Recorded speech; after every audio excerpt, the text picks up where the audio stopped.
Et on va déguster la cuisine de Delphine. Delphine, qui est chef à domicile. C'est ça. Ça, c'est bien. Quelle chance d'avoir des chefs à domicile. C'est la grande vie. Delphine, qu'est-ce qu'on va préparer ce matin? Alors, ce matin, on va préparer un petit rôti de lotte lardé au poivron, trilogie Aïe, de aïe, poivron, avec une petite sauce picada au favouille, au crabe vert, et un papeton d'aubergine, le fameux papeton qui est le flan d'aubergine. Voilà. Alors là, vous avez un résumé de la Provence du littoral. Hein, C'est on le n'est pas loin. best-of, là. On a la lotte On qu'on appelle essaye. la Baudroie, je crois. Hein, Voilà, l'Atlantique c'est la Baudroie et la Lotte c'est la Méditerranée. Alors le papeton, c'est le comme une flan, petite paupiette. C'est un flan d'aubergine. Voilà. Un flan d'aubergine. Et qu'est-ce qu'il y avait encore? J'ai les favouilles. Les favouilles. Et voilà, la bisque de crabe vert qui est là, voilà, avec les poivrons, un peu de mie de pain qu'on torréfiera tout à l'heure, des amandes de Valencia qui font partie aussi de la Provence et de l'ail nouveau. Oui, l'amande provençale, elle est rare, donc on va souvent taper rare, un peu chez nos amis espagnols. C'est bien la cuisine ici, hein, dans la région, Patrick. Hein. Chef, on démarre notre recette. On démarre par la sauce. Par la sauce picada. Picada. Avec la bisque de favouille. Eh ben, alors on y va. Alors tout d'abord, j'ai torréfié les amandes. Alors je les ai torréfiées au four à 160 degrés pendant 20 minutes. J'aurais très bien pu les torréfier dans une petite poêle. Le problème, c'est que sur un brûleur, le contact direct avec le produit, ça abîme. Ça va le brûler. Donc là, on ne le bousque pas, le produit au four, 160 degrés. Voilà, on a des belles amandes blanches sans la peau, torréfiées. Ensuite, le poivron, je l'ai brûlé au chalumeau, pas au four, parce qu'au four, si on le cuit à 200 degrés par exemple, ça va trop cuire la peau, ça va l'agresser, ça va le faire fondant. Là, je le voulais un peu croquant, donc je l'ai brûlé au chalumeau. Chalumeau de cuisine, là, voilà, le petit tout à fait. sous gaz. Je l'ai évidé, j'ai enlevé les petites graines dedans. Et voilà, en fait, voilà. Donc, c'est un poivron. On peut prendre des poivrons, je dirais, déjà en conserve, des poivrons... Moi, je préfère quand même le beau poivron. Bien sûr, bien sûr. En plus, on a l'avantage d'en avoir un petit coup de main, dans nos champs. Donc, une fois qu'on a le brûleur, on peut, alors je vous le signale si vous êtes chez vous, vous pouvez aussi, si vous avez du gaz, le faire sur la plaque de gaz, voilà, le brûler sur le feu du gaz directement. Voilà. Donc là, je vais le détailler en grosses mirepoix, pas forcément des petits cubes, régulière. enfin des petits carrés. Donc on a nos amandes torréfiées, on a notre ail nouveau également. J'ai pas eu besoin de le dégermer parce que c'est du bel ail nouveau. C'est de l'ail nouveau et c'est de l'ail de saison. Autrement, évidemment, on retire le germe au centre. Exactement. Ça, on a l'habitude. C'est du bel ail de Piolenc, qui est la capitale de l'ail. Ah, mais j'aime bien ce régionalisme qui pointe dans tout cet amour. Hein. Même Patrick Hernandez, qui n'est pas de la région, originaire de la région, Moi, je suis émue d'être avec il est plus provençal que les Provençaux. Moi aussi, je suis très émue de vous voir. Ouais. Sans chauvinisme du tout. Hein, bon. Alors là, j'ai chauffé une petite casserole, voilà. Ensuite, je vais prendre de l'huile d'olive des Beaux. Vous pourrez y avoir de l'huile sur sorgue, c'est pareil. De l'huile sur sorgue, du Luberon où nous nous trouvons, de Nyons qui est un petit peu au nord. On a la chance d'avoir plusieurs. On a la chance d'avoir de la belle huile d'olive partout. On a plusieurs appellations d'origine ici, entre Provence, les Beaux, Nyons, Alpes de Haute-Provence. On en profite pour dire que l'année a été dure pour l'olivier, donc les prix ont un peu augmenté, c'est dommage. Donc on peut l'utiliser avec un peu de parcimonie et notamment des huiles un peu moins bonnes pour la cuisson et se servir des huiles françaises de la région Provence pour aromatiser au dernier moment. Hein. Ensuite, là, j'ai pris un peu de mie de pain qu'on va faire torréfier également dans la poêle.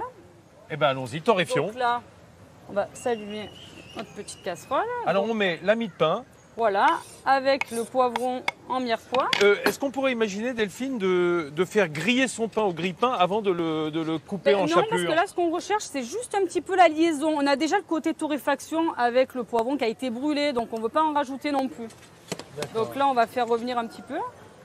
Alors, il y a toujours un peu d'eau de végétation dans le poivron, donc pour la libérer, je vais assaisonner, voilà, de fleurs de sel, un petit peu de poivre du moulin. Ça sent déjà bon l'huile d'olive, là.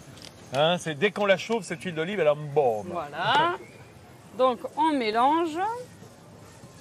Et après, je vais finir notre préparation au mortier. En fait, ça va faire une pâte. Et ensuite, à la fin... On la délie. Voilà. Mais Delphine, si on n'a pas de mortier chez soi, on peut le faire au mixeur? On peut le faire au mixeur, voilà, oui. Exactement, il faut y aller doucement. Voilà, la petite girafe, tout à fait. Merci Delphine, on se retrouve dans un... Et après. Et donc j'explique ça depuis le début, depuis la naissance jusqu'à maintenant, tout le cheminement qui m'a conduit vers cette chanson. Bon, les amis, on est toujours bien sûr avec Delphine Julien. Delphine, qu'est-ce que ça sent bon hein, tout à l'heure, cette première étape avec la sauce, là, la piccata. Quelle est la deuxième étape? Alors, on va s'occuper de la lotte maintenant. Ah, il faut s'occuper. Il faut s'en occuper de la lotte. C'est un poisson qui demande à ce qu'on s'en occupe. Voilà. Donc alors, l'avantage de la lotte, on le dit, c'est qu'il n'y a pas d'arête, évidemment. Hein. Voilà, je l'ai fileté, hein, c'était une belle lotte. Ah, c'est un beau filet. 2 filets. Donc, on va se faire 4 beaux tronçons de environ 150 grammes chacun. Oh, ça peut être 200 pour Frédéric Soulier. Hein. Ah. Non, mais il y a Patrick qui regarde. Qui est favorisé? C'est moi qui décide. On va voir. 250 voilà. pour moi. On a 4 jolis tronçons. Donc on va larder le tout. Alors on va larder. Ça c'est formidable. C'est-à-dire qu'on va glisser. Voilà, on va glisser une petite trilogie de poivrons que j'ai détaillée en bâtonnet. Montrez-moi ça, Delphine. Je vais venir voir ça de près. Voilà, donc on va essayer de mettre les 3 couleurs pour que quand à la découpe tout à l'heure, quand on déguste, ce soit sympa au niveau esthétique. Donc il faut les tailler relativement fin pour que ça rentre dans le petit trou qu'on va faire. J'ai l'impression que c'est les drapeaux les couleurs du drapeau colombien. Je ne sais pas pourquoi je dis ça. D'ailleurs, voilà, en passant. Mais il y a pas mal de drapeaux dans le monde, hein, sur l'ensemble des pays où le rouge, vert, jaune. C'est très joli et c'est les couleurs de la Provence. On fait une petite ouverture comme ça et on vient glisser le poivron donc dedans. Bon, après il faut bien. Ah il faut aller loin. Hein. Voilà, il faut aller loin. Il faut aller loin dans la lotte. Il faut presque tourner. Voilà, sur le couteau lui-même. Il faut créer une sorte, un orifice. Voilà. Après, donc, on larde à plusieurs endroits. Ça se fait souvent avec du lard, du jambon. Voilà, j'aurais très bien pu larder la lotte aussi avec de la poitrine fumée. Ah, la bardée. Oui, c'est sympa. Comme un rôti, un rôti de lotte. C'est très sympa de faire ça aussi. Je rappelle que Patrick Hernandez, qui a certes une expertise en matière de chanson, a aussi une expertise culinaire. Combien de livres de cuisine? 4 livres de cuisine. C'est pas extraordinaire ça? Ouais. Et puis comme il a voyagé dans le monde entier et que c'est autant que faire se peut en plateau.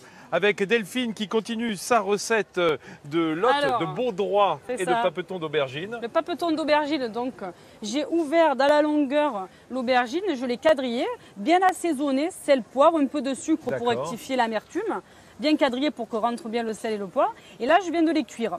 Donc ce que je vais faire, c'est qu'avec le dos de la cuillère, en fait, je vais enlever la chair.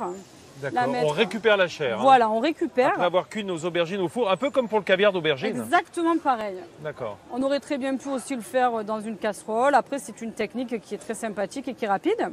Et après, on va faire un appareil à crème prise salée, c'est-à-dire qu'on va mettre des œufs, du sel, du poivre et un petit peu de crème. Voilà, c'est un flan à la purée d'aubergine, on peut dire. C'est ça. Okay. J'ai hâte de goûter ça et je crois que les invités aussi, à vrai dire, et aussi les ça y est, tout est prêt. Alors, on a nos petits tronçons. Nos rouelles de lotte, de baudroie, hein, comme on dit ici en Provence. 3 par personne. Alors, on voit bien apparaître effectivement les petits morceaux de poivron qui ont entrelardé. Piqueté de poivron, de pébron, comme on dit. Piqué. Voilà. Alors, c'est quoi ça? Alors, c'est un petit poivre de timut. Ah, le timut. Qui est légèrement pomelo, qui vient du Népal, du nord de l'Inde. Un petit goût un peu résineux, un petit peu agrume. Un petit peu agrume, voilà, tout à fait, qui relève un petit peu. Et oui, ça Ensuite, se sent. On a nos amandes torréfiées de tout à l'heure. On les met entières? Oui, ça peut être sympa, ça amène le croquant. Bien sûr. Ensuite, on a notre papeton, ça y est, il est cuit. Alors, là, on l'a fait dans un moule à Savarin, voilà, un moule en couronne, mais on peut le faire dans des moules individuels, par exemple. Voilà, moule individuel, moule en aluminium, voilà. Là, ça fait une couronne, donc c'est provençal, c'est sympa aussi. D'accord. Là, je vais le couper. Notre petite sauce qui est là, qui est chaude, qui va venir napper. Comment est-ce qu'on a appelé ça? Une piccada, avec la bisque de favouille de crabe vert, les amandes torréfiées, le poivron et la mie de pain. Voilà. C'est formidable parce qu'évidemment, ce concentré, cette bisque de crabe va rapporter ce goût iodé, ce goût marin à cette recette. Parce que la lotte, c'est pas ultra goûteux comme poisson. C'est très bon en texture, mais c'est souvent la sauce qui fait le goût. Hein. Là, la favouille, le petit crabe, c'est vraiment une spécialité provençale. Alors, il court partout quand on les attrape. Il faut faire attention parce que ça court de partout, mais c'est un délice. Il y a une puissance aromatique dans la favouille incroyable. Il fallait pour relever la lotte. C'est vrai que c'était très important. Voilà, la petite sauce va venir napper nos tronçons. Oh là là là là là là là. Pour relever le tout. Ça vient napper, donc on nappe cette lotte. Voilà. Hein, Regardez si c'est joli. Les amandes, voilà, aussi qui sont là, qui on est sont bien là. présentes. On peut même se mettre. On va déguster. Alors je passe l'assiette à Patrick. Fred, je vais te donner une assiette également, voilà. Parce que voilà, faut pas prendre dans l'assiette du voisin. Hein. Et puis on va faire goûter dans un instant, les amis, à tous ces Illois, les habitants de l'île sur la Sorgue qui nous entourent et qui sont venus. Merci Patrick Hernandez d'être venu.